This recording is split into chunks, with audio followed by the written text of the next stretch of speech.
मग याच्यामध्ये ही जी सेवा आहे ही कोणाला मिळते आणि कोणकोणती सेवा आहे, तर आधी कोणाला मिळते हे पाहूया.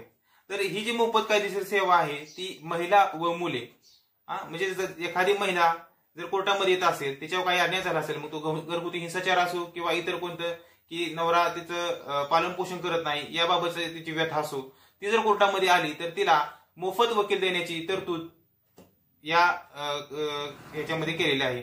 आणि त्यामुळं जरी तिला कोर्टामध्ये येऊन एखादी केस करायची असेल तर तिला कुठल्याही प्रकारचे 1 रुपयाही खर्च करण्याची गरज नाही. तिनं फक्त लिगल एड कडे अर्ज करायचा आहे आणि तिला त्यामार्फत वकील दिला जातो. तसेच लहान मुलांसाठी ही देखील ही तरतूद आहे. तसेच अनुसूचित जाती जमातीतील जे लोक आहेत त्यांच्यावर जर अन्याय झाला असेल तर ते देखील लोकांसाठी ही मोफत कायदेशीर सेवा दिली जाते. तसेच औद्योगिक कामगार, मोठ्या प्रमाणावर जिथं आपत्ती झालेली आहे, हिंसाचार झालेला आहे, पूर आहे, पूरग्रस्त लोक, दुष्काळग्रस्त लोक, भूकंपग्रस्त लोक, औद्योगिक आपत्तीचे बळी पडले